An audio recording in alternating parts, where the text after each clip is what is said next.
It was interesting listening to the young ladies here. I guess from the perspective of an individual who has been living here in Las Vegas for more than 40 years, it's interesting to know that they're still doing what we wanted to do, at least what I wanted to do when I first came here. And when I attended UNLV, that was one of the things that I felt that we should have, and that is the Tagalog class. And I did speak to the dean and et cetera, and the issue is, do we have funding? Do we have funding to get the professor to teach? Do we have funding to even have this as part of the curriculum? But, if I may sit here, it's so wonderful to see all of you young people. It's absolutely, I'm just so thrilled to be here. At any and almost every occasion that I go to, and Angelica knows this, every event, I'm always the oldest. Really. And you know, I'm thinking, I just became, 2 days ago, was it 3? See, I can't remember. 89 years old. And I just, thank you. And I am still going on my assignment. People say, aren't you retired? I said, what is that? I'm on an assignment from God. And so because of that, there is no thought of retirement. And because of that, I continue to mentor, to talk to people, to take on new projects that Heavenly Father opens up for me. And the most recent one is civility. And Angelica came to one of our sessions, and we want you to continue to be involved. What is civility? When I mention that word, people, and JR knows this, because JR is behind the camera, and was behind the camera when we did our first TV taping on it. What is civility? Whenever you go around wherever you speak, wherever you have your social gatherings, and you bring up the word civility, people say, that's what we need. Why? In this day and age, civility is so important because we have so much chaos in the world. So much ill feelings in the world, so much hate in the world, and that is why we had the hate crime. That is why President Biden signed, this particular order against Asians, hate against Asians. Why did that have to even be considered? Because the world is full of hate.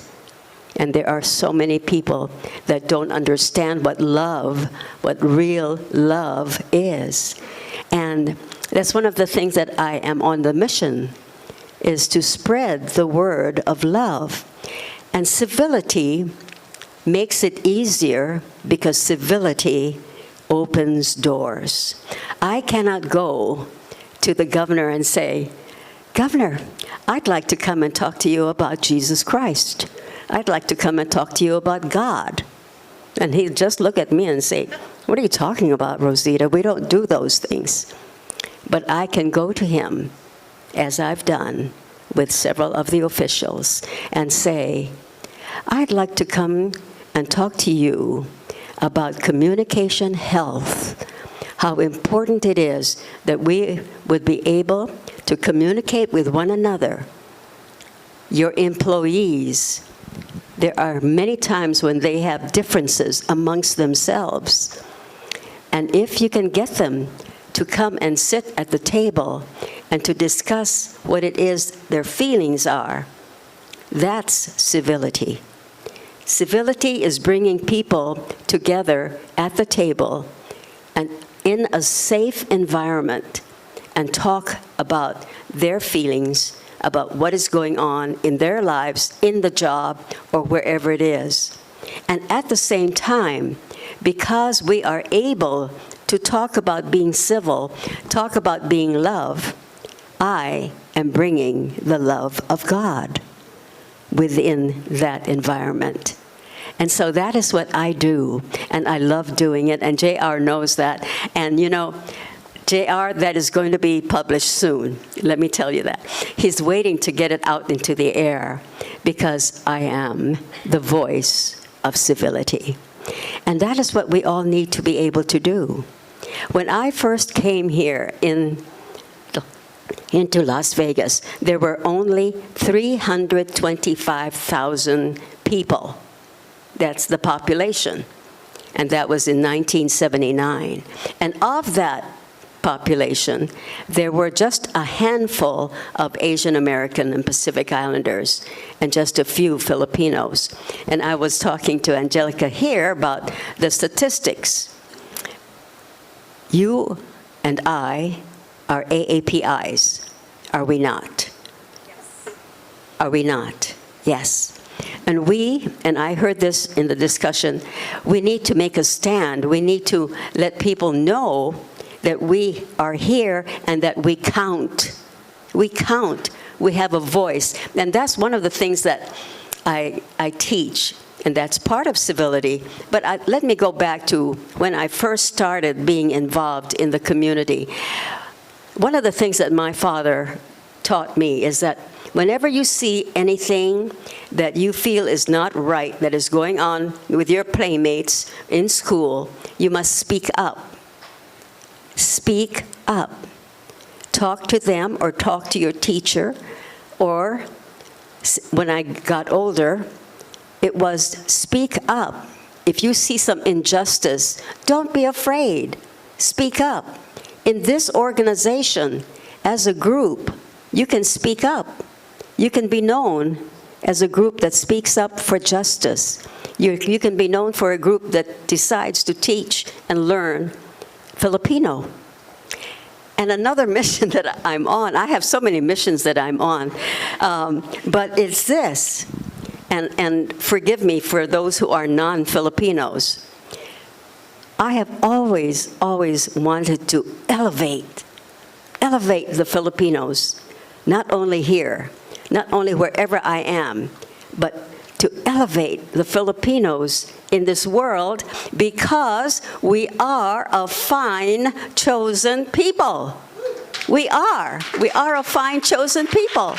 But you know, sometimes you don't understand that about yourself, your heritage. And that is why I'm glad that they brought this up about wanting to learn and having curriculum about learning what a Filipino is. Do you know, in Hawaii, the students there they wanted to know, I'm Filipino, but something's wrong because I'm not accepted as a Filipino. What is a Filipino? So they got together, and they do have a curriculum now in Hawaii that teaches about being Filipino. And I think that's what some of you are trying to do here. Being who you are is important as an individual.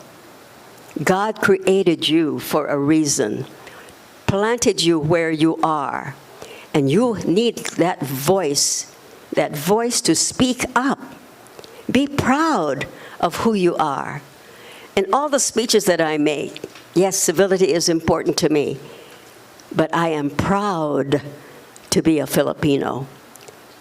Definitely proud to be a Filipino.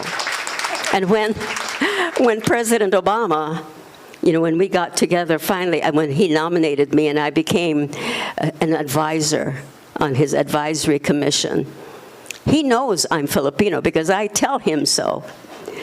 And he knows also that because of my love for Hawaii, I was born in Hawaii and he was born in Hawaii. We both have that commonality. And every time we see each other, it's aloha. We wave the hand. And people don't understand that. But because I come from that particular environment, that particular islands, and he did too, we have an affinity. And he knows that I am a proud Filipino.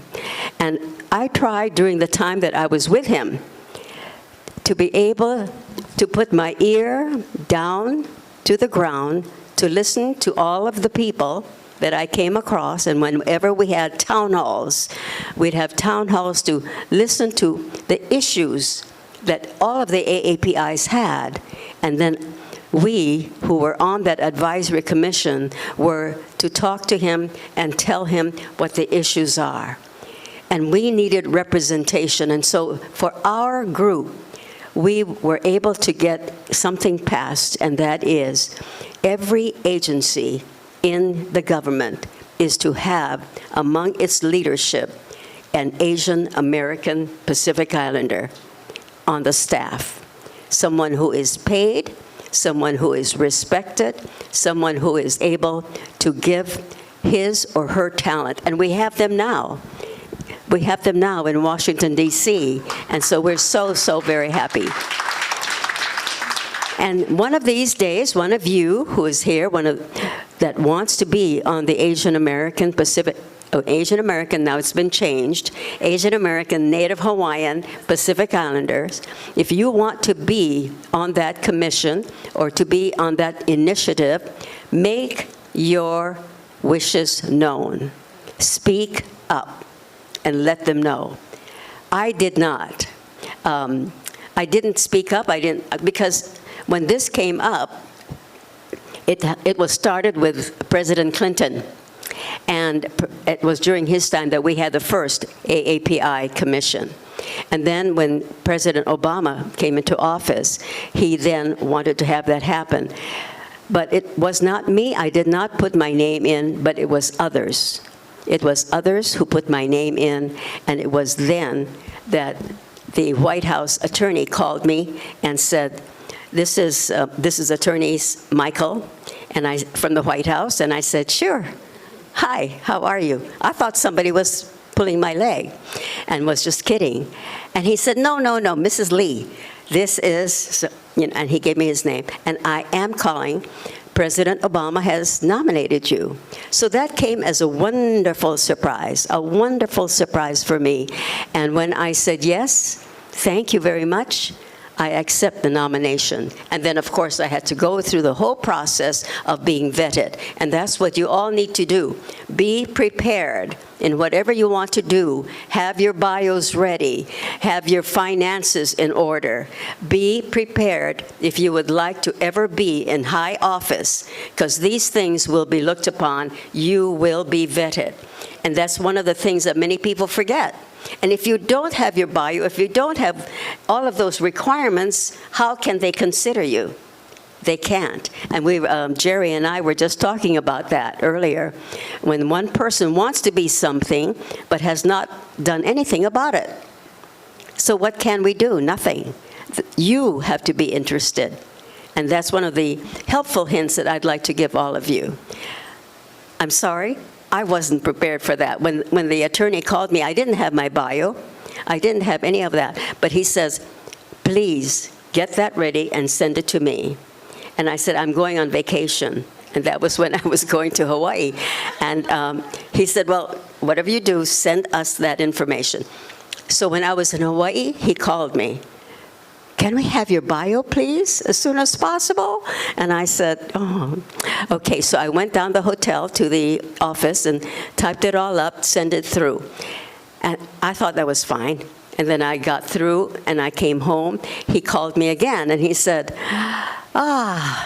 we need something else from you. And I said, what is it? We need your finances. We need to know about your financial history. So be prepared for that. And I said, my financial history, right away. So I had to call my accountant, and she got it all ready for me, and then it was shipped over. Within a week of that, now just think about this, because I have to think about it a lot. I'm better prepared.